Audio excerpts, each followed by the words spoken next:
Dia jamah segenap hidupku dan beri damai di hatiku. Semua telah berubah dan aku mau Dia jamah ku jadi baru. Shalom guys.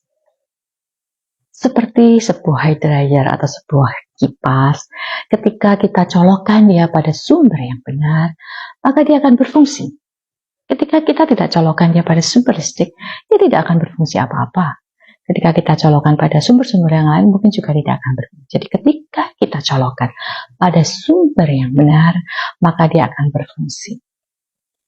Itu kira-kira gambaran yang bisa saya dapatkan ketika kita sebagai manusia juga ketika kita colokkan hidup kita ini pada sumbernya yang benar, maka kita akan berfungsi. Namun masalahnya, apakah kita mau ketika kita dicolokkan pada sumber yang benar? Biarlah ini boleh menjadi bahan perenungan pada kita, karena ketika dulu saya diajak untuk melayani ini itu, terutama untuk menyanyi, saya selalu menolak. Mengapa? Karena saya merasa itu bukan bagian saya, bahkan saya merasa saya tidak menyenangi menyanyi, saya tidak menyenangi musik, saya tidak tahu sama sekali, saya buta sama sekali. Namun ketika Tuhan jamah saya, ketika saya mau dijamah oleh Tuhan,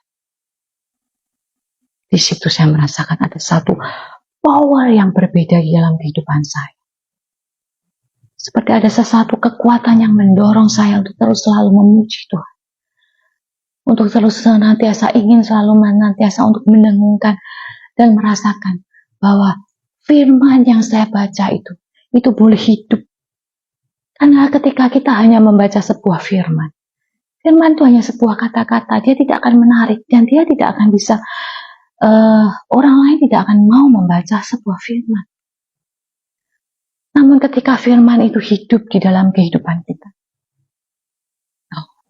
betapa indahnya. Begitu banyak orang bisa membacanya. Dia begitu hidup. Itulah yang saya rasakan. Mengapa terkadang ketika kita membaca firman, kita menjadi mengantuk, menjadi lesu, karena kita tidak menghidupi firman itu. Namun masalahnya tidak semudah itu. Bagaimana firman itu bisa hidup di tengah kehidupan kita? Itu perlu kita dijamah. Dan untuk dijamah itu bukan sesuatu yang mudah, sesuatu yang biasa-biasa saja. Karena ketika kita dijamah, ada satu proses panjang maupun pendek yang Tuhan ingin nyatakan di dalam kehidupan kita. Ketika kita mau dijamah, kita mau harus ikut melakukan firman itu. Dan kita harus belajar setur dengan kehendaknya. Dan itu memang tidak mudah. Karena ada keegoan di dalam diri kita. Dan bagaimana ketika kita mau dijamah, ego kita harus kita remukkan. Dan di sanalah kita berseru kepada Tuhan untuk Dia jamah. Semoga ini menjadi bahan perenungan dalam kehidupan kita. Semoga ini boleh menjadi berkat dalam kehidupan kita. Semoga ini boleh menjadi satu teladan, menjadi satu perenungan yang memang mau tidak mau. Ketika kita mau berkata, aku mau ikut. Berarti kita harus mau dijamah. Berarti kita harus meremukkan diri kita.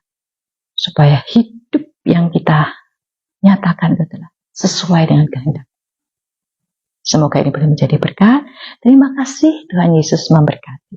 Amin.